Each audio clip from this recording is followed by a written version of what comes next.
Welcome home, brave heroes. I'm Ash, this is HeroQuest, and today I invite you to take a seat. No, not literally. Please put the chair back. Thank you. Gather around this cozy bonfire that I built using only the choicest and driest felled wood from the nearby forest.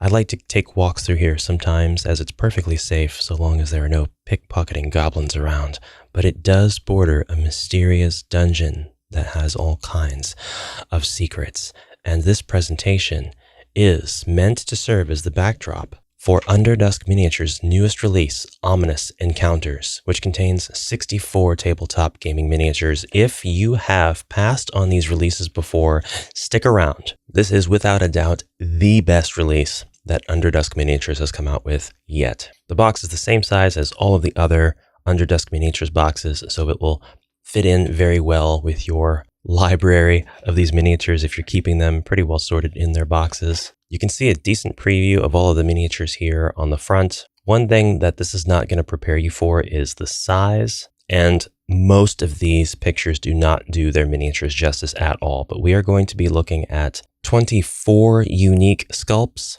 and 20 of the sculpts are repeated across 3 very pleasant colors, very different colors, while 4 of them are unique to the box. So this can be very useful if you need to have multiple characters who are the same type or the same species, race, whatever, and they need to have very clear markers between them. So I didn't leave myself a lot of room to spread these out, so we're going to do a little bit of decoration. I don't want to spoil the very large miniatures yet, but I will say that the very large ones really justify much of the cost of this box. And it's not like it's egregiously priced. It's actually fairly cheap, and there's not a big price difference between this and the other boxes, and yet you are getting so much. Before we look at the details on the miniatures themselves, I want to show you the colors. So these will, of course, be added to your gray pile of shame. You're going to get 20 miniatures in this gray color. Of course, you're going to get 4 more miniatures in this gray color. Those are the giant ones. You'll get the same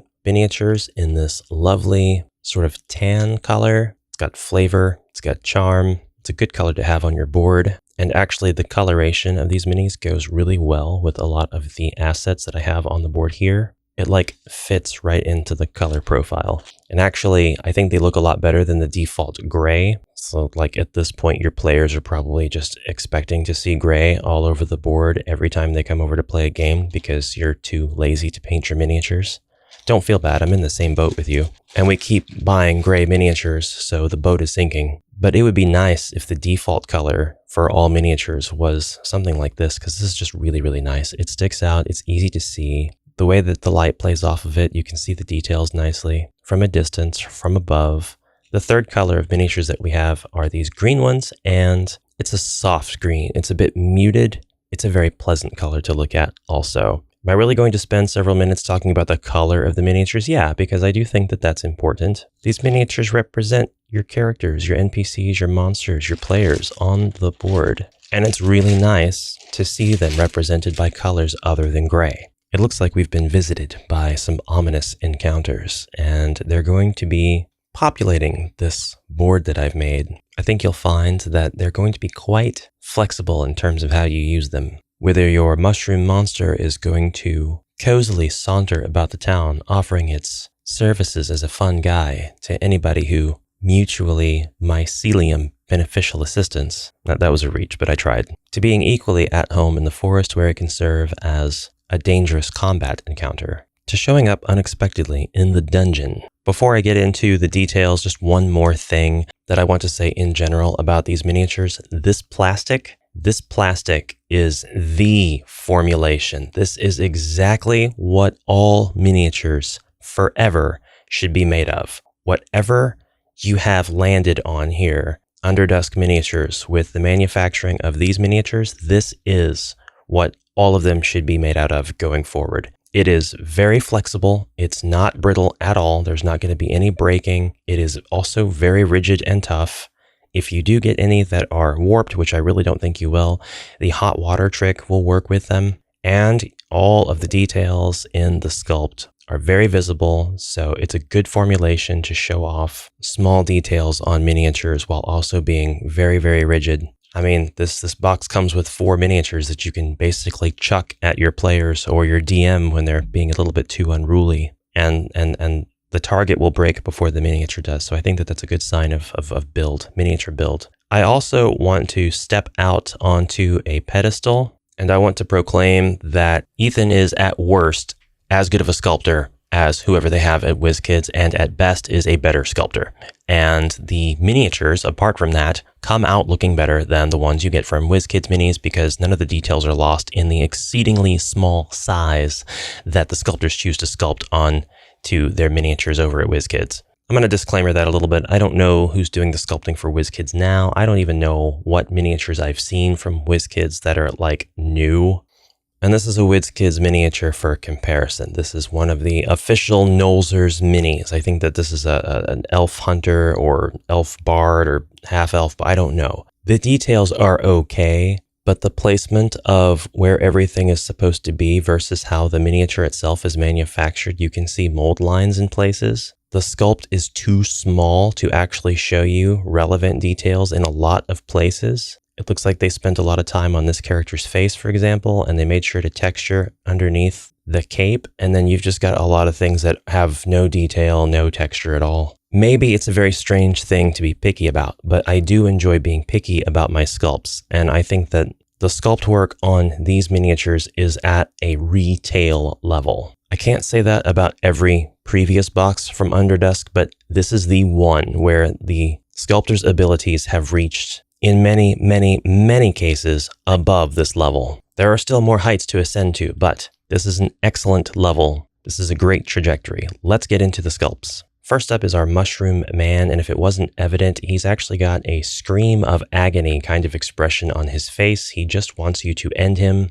This got dark pretty quick. He's like, it's not so fun being a fun guy. Look at the base on this guy. The base is so fun. And it basically works with whatever terrain. It could be sandy, it could be rocky, it could be inside of a cave. I think that it's supposed to be cavey myself, but you could really use any terrain for that. We'll place our mushroom man over in the village, his gray counterpart in the dungeon, and his green will be in the rocky area outside the dungeon. Next up, we have an octopus face sitting on chair. This guy's legs are very skinny. He wears one pauldron. He's not concerned with your judgment, though. He's on this chair, and the chair looks really, really cool. It almost looks like the reeds of a huge organ. You can kind of make out some kind of arcane emblem or symbol behind him above his head, and then the base of the chair looks very mechanical, like this whole thing could be easily seen rotating out of a wall, and the back of the chair was actually sculpted to have detail and symbology as well. That's really cool. All 3 chair illithid are going in the dungeon. This strange creature stalks the forests at night, emitting a low-pitched wail. If you see its tall silhouette or its cloven prints in the mud around your home, then run and pray to the forest gods that you won't be caught. Next up, we've got sort of a screaming wraith kind of creature, a ghoul, perhaps. It's a fun pose. It's a frightening visage, spines popping out of the back. The lean musculature is clear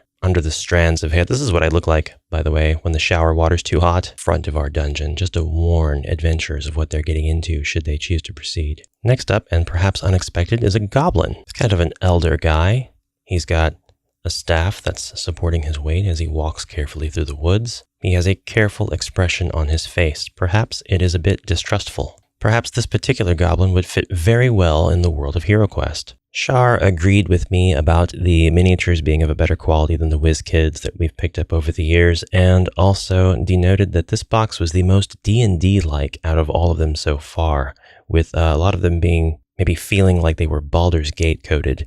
She said, look, they even have the squirrel. And we do have a couple of miniatures here that are kind of questionable. We've got naked alien ghoul with slightly elongated head, cake inclusive. This guy is missing his skin, it seems. I'm seeing sinew where there should be back hair. This could perhaps be a strigoi in the middle of changing. Being flesh-colored is extra disgusting. We'll put him in the dungeon. It's not all monsters. We have several heroes with this pack, or characters that could be used as NPCs. We have one tiefling here, some sort of samurai job class, 2 swords, very Asian headgear. Wonderful cape. Really love the sculpt of that cape. It is so cool. I appreciate a good cape sculpt. I appreciate a good cape sculpt because this is one component of miniatures that is always kind of skirted on. They usually gets phoned in, and capes are supposed to be glorious symbols of power and wealth. So I'm trying to really show you the inside detail, which I highly appreciate, and the outside detail is just great too. So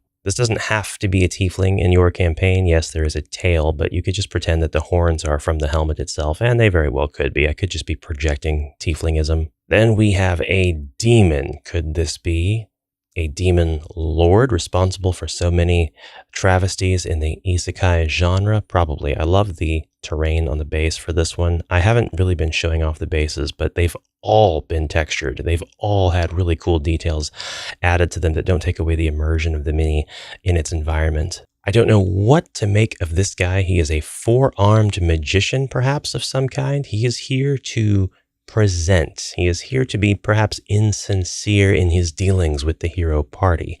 He's showing you something. He wants you to come one, come all into a tent. There's a bit of a rocky, maybe cobblestone terrain below him that feels really cool. And follow this up by one of the grosser minis that I've seen. I can only kind of infer what is happening here.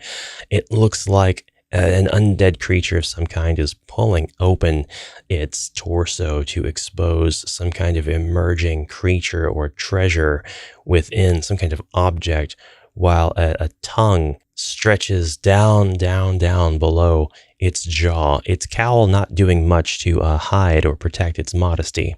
Let's look at the other colors to see if we can spot different details. No, pretty much the same details and the same grossness. I tell you what I would probably do with this monster. I would make it friendly, and I would paint the object in the center of its torso, because it just kind of vaguely looks like one to me, as a lantern. And I would have this guy light the heroes or the adventuring party's path through a particularly gruesome dungeon. That's his purpose. That's what he does. He lights the way. And if anybody kills him, then you don't get any more light. He dies, the light goes out, he gets pushed off of a walkway, falls 100 feet down, light goes out. He'll be stationed right here at the front entrance of the dungeon. Actually, no, I'll put him at the end, where I have questionable, does this dungeon go on? The showman's going on top of the house, and the demon, well, the demon can stand near by the altar. Perhaps he was summoned. Another squirrel. This one's going in the woods, obviously. The squirrel, by the way, is holding something. Exactly what that something is, you get to decide. It could be an object of great import. It could be something that the creatures stole from the heroes. Now you've got to use the correct combination of wild shape or animal chattery or some other power to be friendly and get the thing back. Next up, we've got Pumpkinhead, sort of. This is basically a jack-o'-lantern gone wrong.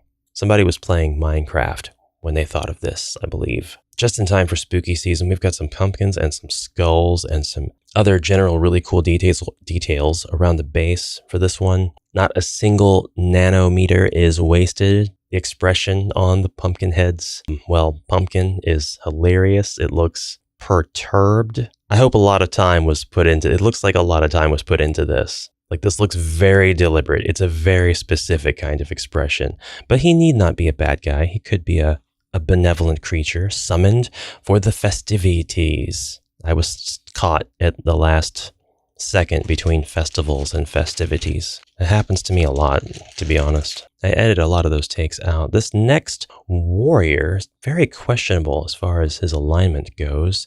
We don't know. He's got two very large weapons. And I'm guessing these are kind of like war axes. They could be considered pole arms. They're really too big for any creature of this size to reasonably wield even one of them, but he's got two, and he's not messing around. His helmet is really cool. I like the wraps and the details of everything going on. Clothing-wise, another really cool base that is just vague enough. You could go ahead and put him wherever you want, and he could be somebody who joins the party for a little while.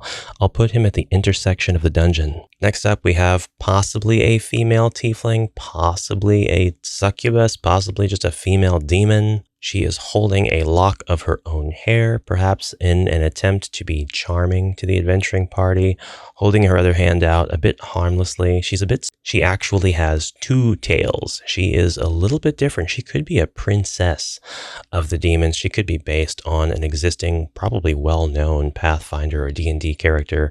Her horns have a distinct shape curling back around her head and pointing upwards. Her wings are quite small. This is not a critique, it's just something to show that she's got little tiny wings. We'll put her in the woods behind the houses. We have so much more. I am not sure what this creature is. She's actually quite pretty. We have a bit of a mask over her face, and then we have long downward pointed ears. We have long slender arms, and then we've got just kind of a skeletal torso with a long dress draped over the rest of her body. Very interesting creature. I like it. I know I'm assuming, but she will stalk the woods in the corner near the dungeon. We've got another lady, I think, perhaps a gentleman, who is screaming into the night covered in rags, or perhaps it is just a tattered dress. They look like they could be in mid-transformation. The shape of the ears and the, maybe I'm just imagining it, slightly elongated face makes me think that they're turning into a werewolf, or perhaps they are possessed and they are just in need of clerical assistance. There's been a large clerical error going on. She's going to be over here in the village. All right, this was an impressive sculpt to pull off, and it is quite the payoff. We have this winged serpent. Lots and lots of details in the scales. The mold lines appear in places I don't like, but it's okay. The wings look really impressive, and you're going to be looking a lot at the wings on this sculpt. All of the feathers are layered. That was a good choice. That was really well done. The head of the miniature is covered in all kinds of horns and fins.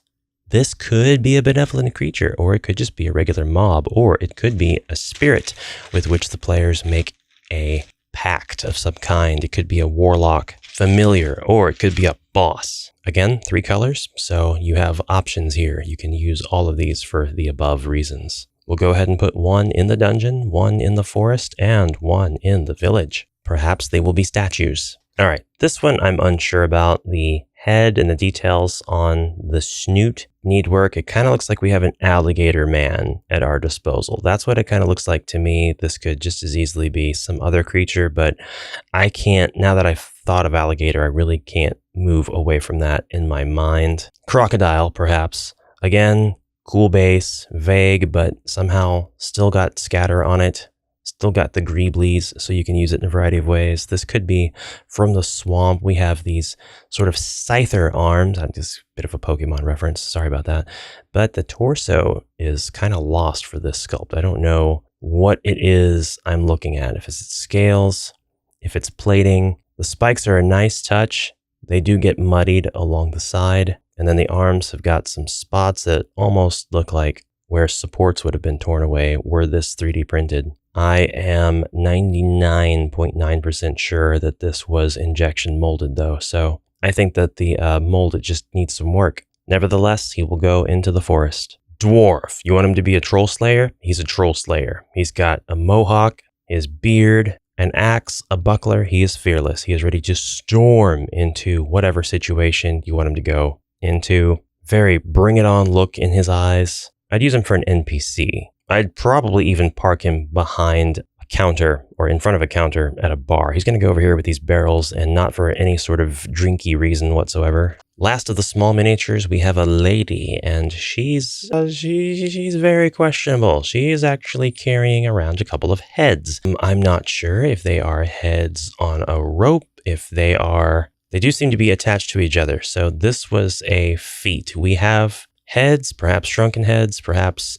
dolls, I don't know. They are tethered to a rope that travels around this miniature's shoulder, crisscrosses over her chest, and links the two. So they actually could be used as weapons, like nunchucks. I wouldn't do that. I kind of would do that.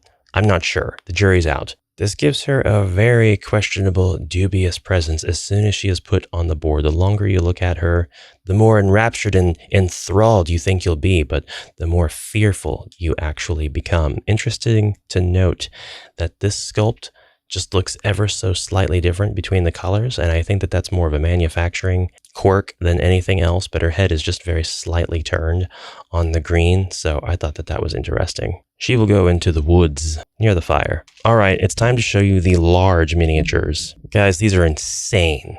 WizKids would be charging you $11.99 a pop for these. I know I'm riffing a lot on WizKids, and it's perfectly fine. They need to really step up their game to get any of my business. And they won't, so they won't. So this is a rock ogre troll cyclops. It does only have one eye. If you had some painting techniques, you could put a second eye on there, but honestly, he's really cool as is. Giant rock on the base, takes up 2x2 squares on the board. Very well balanced. He's not going to be falling over, even though he is in this very dynamic pose, lifting up this huge boulder, ready to absolutely crush somebody in his way. He's going to go into the woods.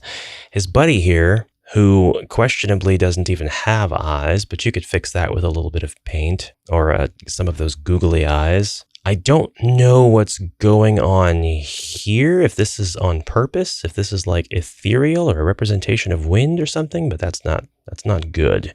But kind of a Fujin and Raijin vibe with this particular miniature. Again, absolutely gargantuan, same size as the other one. You could posit that this one's involved with lightning and this one's involved with thunder. Perhaps he just picks up that rock and he smashes it down on the clouds that he's standing on.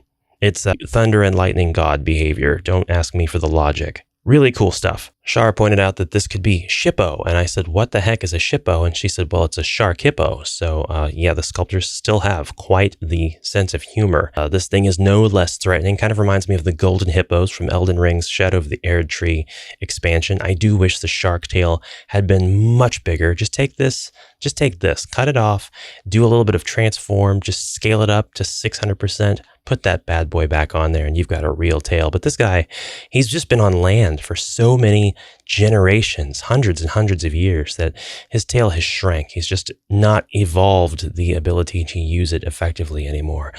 But I mean, when you see the fin poking up above water and you see the rest of the Shippo poking up above water, you know it's time to run. Taking up a 2x3 grid space on the board, it's time for the final miniature reveal, and that is our chonky dragon. This is Venom from HeroQuest, the Crypt of Perpetual Darkness. This is the chonky dragon. He's yelling at him. It's the same energy. It's the drunk girl telling her boyfriend in that one meme picture. So like, this is the edgelord dragon sitting above his column, and this is that same dragon after he's like, you know what? I can eat Twinkies. I can go eat the entire Twinkie factory. That's a thing that I can do because I'm a dragon. No, this is really interesting because it kind of implies, you know, you didn't save the town. The dragon ate the town. This is when you're too late to that last quest. All of the eating remarks aside, it could still just be a monster. A bit of a chonker, but a monster nonetheless, something that you have to face. And this is the tail that should have gone on the Shippo. I mean, golly, that's a great tail. I appreciate that. I might have to kit bash this fellow. He will go hang out in the corner of the woods. And that, my friends, is the complete reveal of Underdusk Miniatures' Ominous Encounters box. What do you think?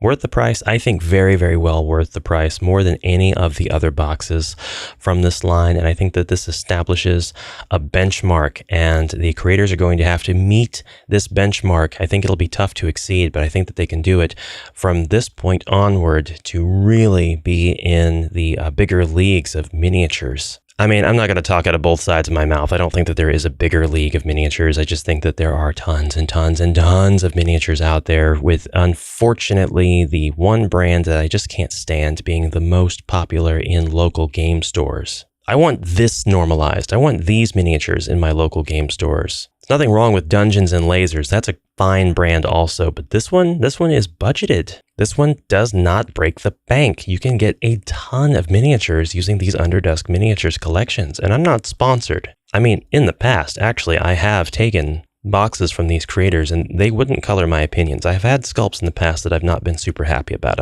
I've complained about the details. This packet also has got a couple of sculpts that I don't particularly love, that I think could have been either left out or just left in the oven quite a bit longer. But for the quality ones that you get, they're really cool, and you can use them in a lot of different ways. You can have them be all kinds of different roles, and that's one of the strengths of this lineup. I went off on a bit of a tangent, but I say all of that to say that I actually didn't get this box sponsored. That was an offer, but by the time I got the offer, I actually already got it from Shar as a birthday present, so...